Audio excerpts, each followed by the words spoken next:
Welcome back to WTOL 11, Your Day. Now, we all remember that fateful day in September 2 decades ago, and remembering what happened in New York, Washington, and Pennsylvania is done in so many ways 20 years later. Jill Goshi and Chris Hafley join us from the All Patriots Memorial in Tiffin with a weekend full of events to remember those people who died on 9/11 and those first responders. So good morning, Jill and Chris. So talk to us about exactly what's happening.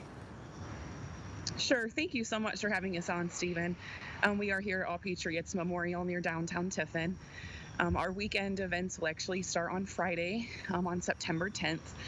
We're planning a fundraiser to benefit local first responders, specifically the Seneca County Firefighters Association and the Harold J. Fraley Senior FOP Lodge 128.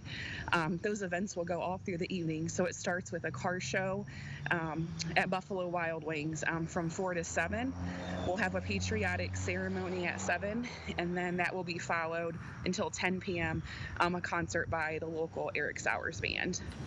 Sounds like a lot to get into starting on Friday. So talk to me about the importance of doing an event like this, especially just remembering back 20 years ago. We all can remember exactly where we were when those towers were hit. Well, the memorial itself down here has brought together our community.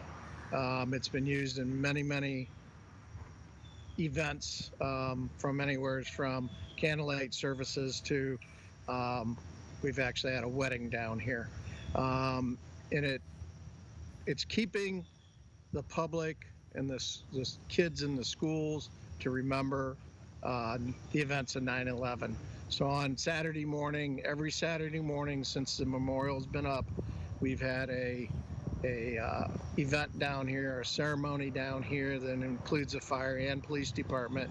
It begins at 8:46 in the morning at the time when the first plane struck the tower, and then we continue on through the events, and a lot of symbolic things occur down here during that event.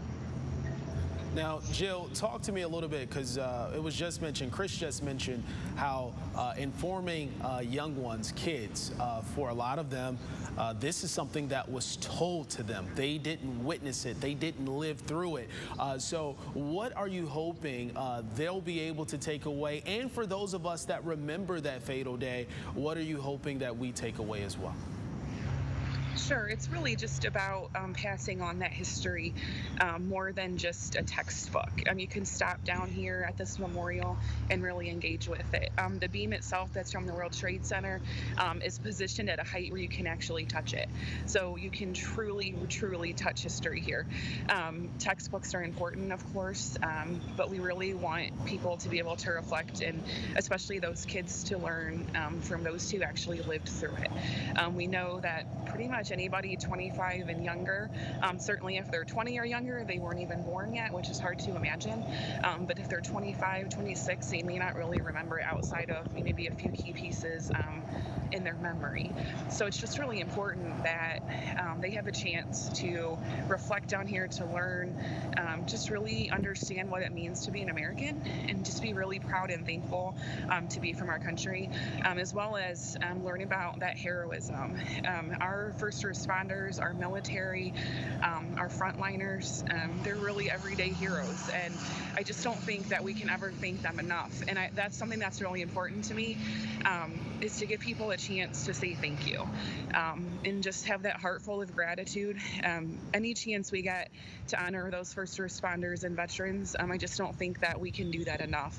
So that's very important in my heart, is to just be grateful. And yes, the day was very sad, very traumatic, and I know it can be tough to relive that every year, but I just think if we keep focus on that gratitude and appreciation for what it means to be an American, that we should do that. Well, Jill and Chris, thank you so much for your time. Thank you. Thank you. Well, still ahead.